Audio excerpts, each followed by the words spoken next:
Welcome back to Straight Out of Marvel. It shows Kevin27 back with another fire episode, and today we're ranking Marvel Studios Phase 5 projects, all live action. So no Spider-Man, no X-Men 97 or What If, strictly live action. So please like, comment, subscribe, and follow on Spotify at Straight Out of Marvel. And please follow Kevin27 World on Instagram and X. Let's get it. So number 12, obviously Ant-Man 3, Ant-Man and the Wasp: Quantumania.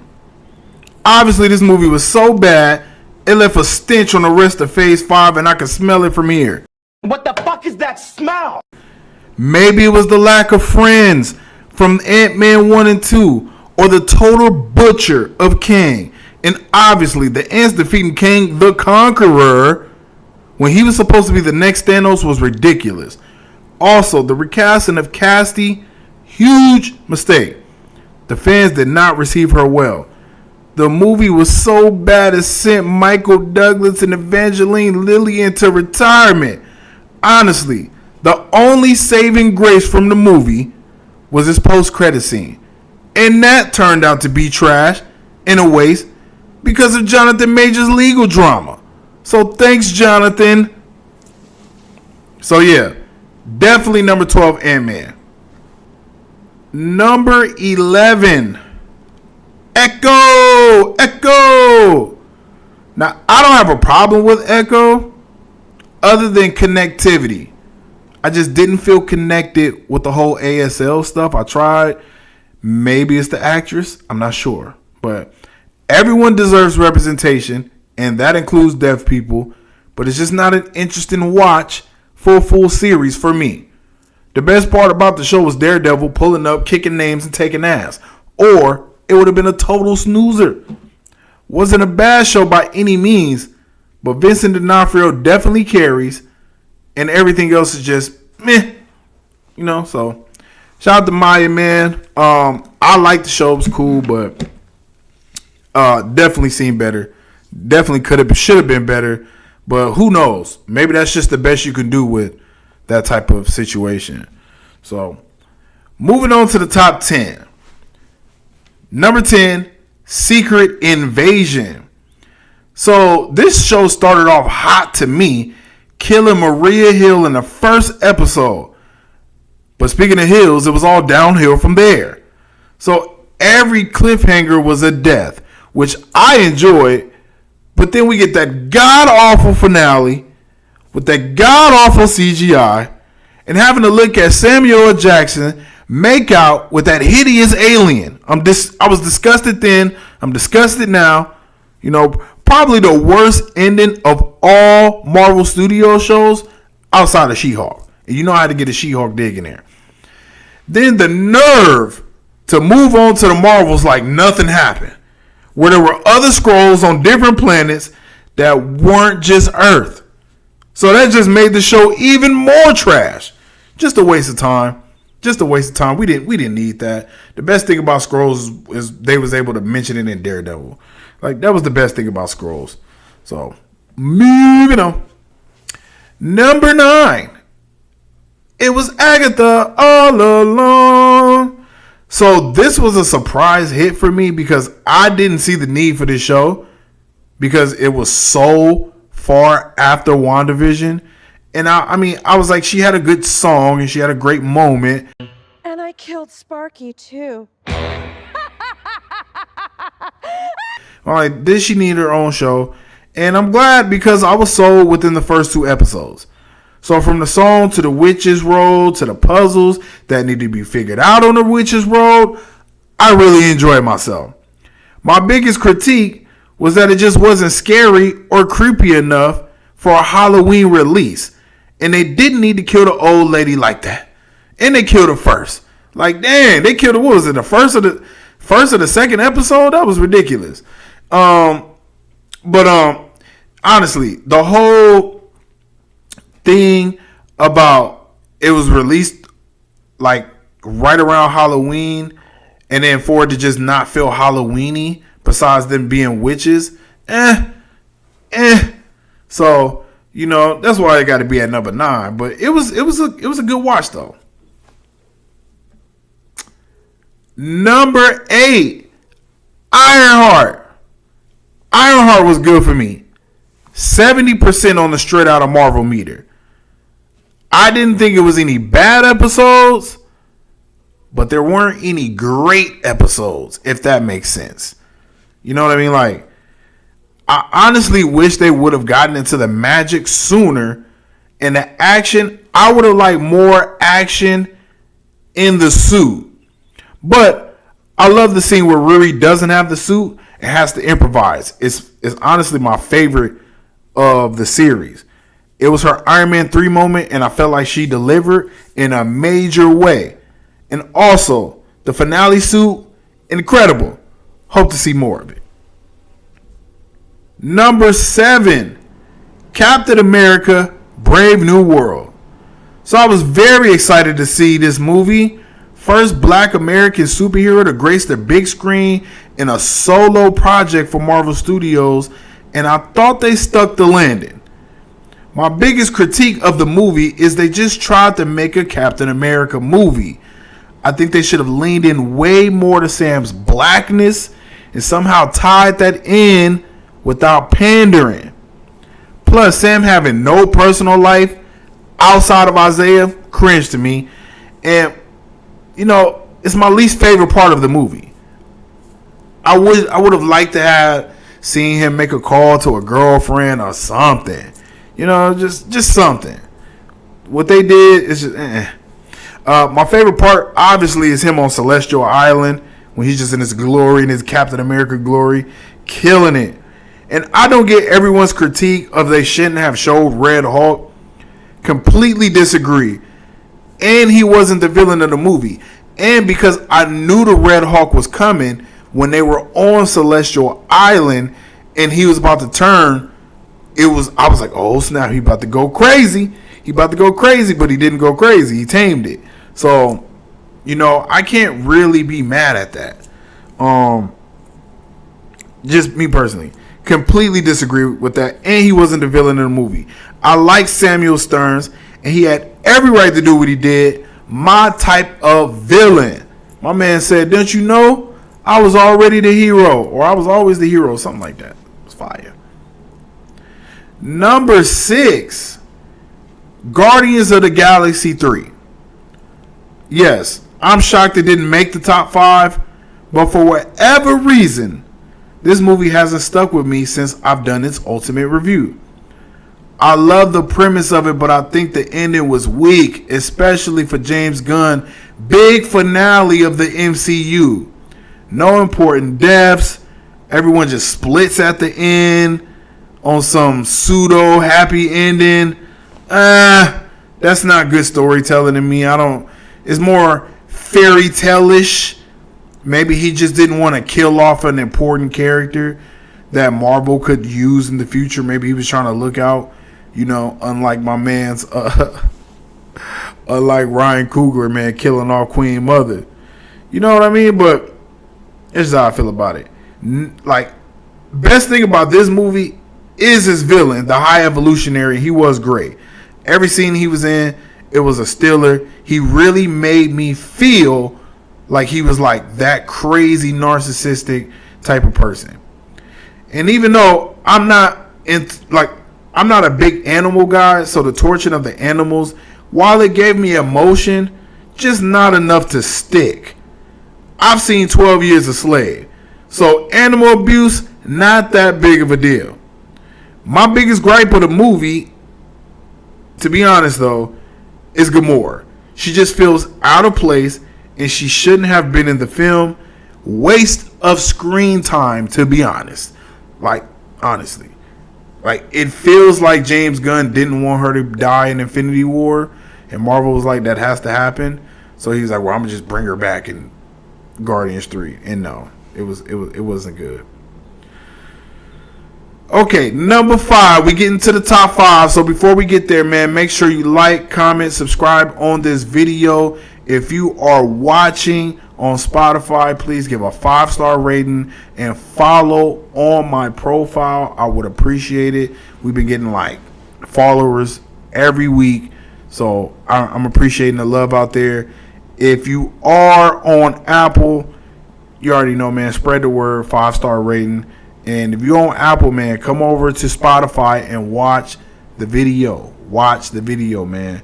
Listen to it on Apple first, though, and then come watch. Like, you know what I mean? Get that boy a double shot. Get a double shot at Kevin 27. All right. So let's get back into it. Number 5, Loki season 2. Season 2 was amazing, though a bit of a downgrade from his predecessor, but still good. Seeing Loki become the king he always wanted to be was incredible, and my most listened to episode over the last couple years. You know what I mean?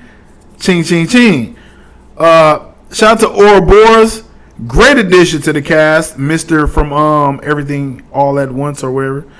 Loki and Mobius, they just work well together, and I feel they did the best they could with rectifying the Kang situation and putting that storyline to bed. You know, with all the Jonathan Majors, legal trouble, the drama, I think they did a good job getting that shit up out of here. They got him up out of here, so I like how they did it. So I no complaints on that part. You know, my biggest gripe is that Sylvie just doesn't feel as important as she did in the first season. You know what I mean? Like, for some reason, the first season, when by the time she showed up, it really felt like a partnership between her and Loki. I'm a Loki. Like, it really felt like a partnership. This season, it really just felt like she was just tagging along. Like, it didn't really feel like she was that important. So, shout out to Sylvie, man.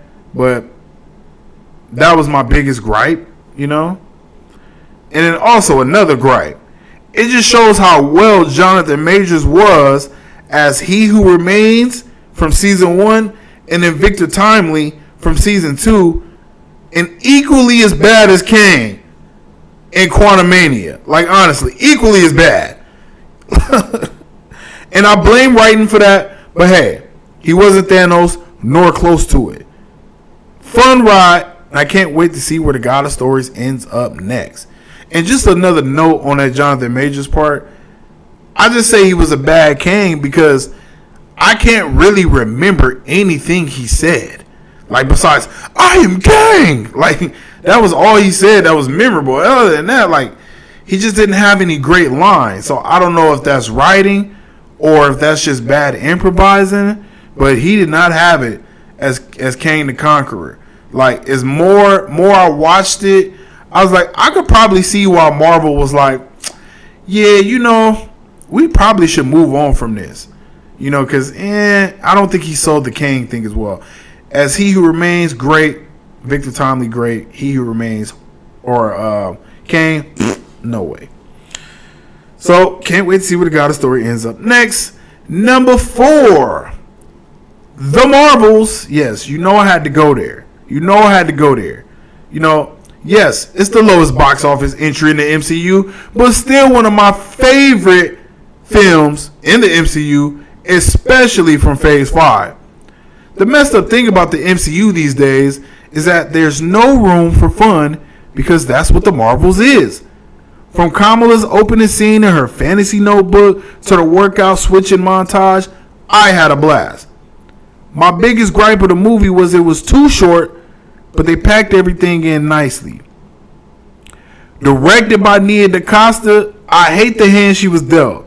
First black woman in the MCU to direct a film, and her movie releases right when the actor strike is over, so no time to promote. Also, women-led cast, and I think the movie would have served better as Captain Marvel 2 instead of The Marvels. Like, it's its own thing. I don't think any of the two were big enough to warrant them being on the bill with Carol Danvers. Because honestly, if I'm Carol Danvers, and not even just Carol Danvers, but let's say Brie Larson, right? Because, I mean, obviously it's the player. But let's just say it. If I'm Carol Danvers, why am I on the bill with Ms. Marvel and someone who she don't even have a name yet? Like, They say that she's Photon. Like, who is she? She doesn't have it. She doesn't even have a name yet. So that was a big misstep. You know what I mean? But I love how they beat her ass at the end. Darby, like, she was a really good villain with a rightful gripe against Carol. You know, if you want to hear me more talk about that, you can go and check, the reviews. But a good old-fashioned beatdown, man. They whooped her ass, man, at that end. Like, really put paws on her. Like, I can't even think of an MCU beatdown that bad in a minute. Like, that was, like, besides Deadpool and Wolverine. But the rest of them, soft compared to the way the Marvels whoop the hell out of Darby. You know what I mean? So, salute. That was cool. That was cool. I love knowing Carol can jumpstart the sun, because the big thing about it was she took away their son or something. Like, I don't know what. I think she ended their AI, and by ending their AI, the air was going out, like the sun, like the moon, all that stuff. You know what I mean? Carol, she messed up their planet. So I can see why she had a gripe. I'm not mad at it. Getting to that top 3, baby. Daredevil, number 3. Daredevil. Personally, my favorite MCU series so far. Rocking a Daredevil shirt today. You know what I mean? Wait, I don't know if y'all can see it. Rocking my Daredevil shirt. Favorite MCU series so far because it delivered every episode. Crazy cliffhangers with Foggy dying. Crazy cameos with the Punisher showing up twice. And crazy violence in that finale. I still can't get over Mayor Kingpin tearing the police commissioner's face in half. I'm still shocked.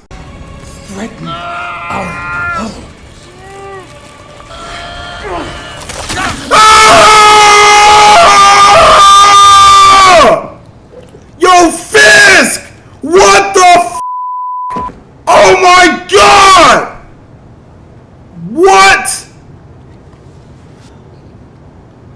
Yo, that might have been worse. Yo, what the f***? My highest rated series so far at 90% on the Straight Outta Marvel meter. My only gripe was Foggy died, and his girlfriend, when I say his, I'm talking about Matt, in the show, just felt like a throwaway.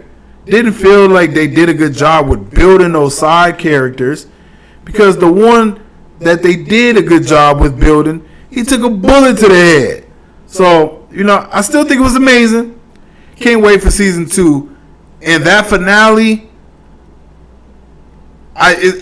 me personally, I think it's the best finale that Disney Plus has put out from their Marvel division. It's either that or Loki season 1 finale. Like, it's no other way. Either one of those, give them to me. I can watch them anytime. So, salute, man. I cannot wait for season 2 of Daredevil Born Again. Number 2. Thunderbolts. Yep. Thunderbolts, number 2. So this movie was an unexpected cult hit. Can't say smash hit because it tanked at the box office second week, but it's one of my favorite MCU movies in a long time. Action top tier, great MCU style comedy.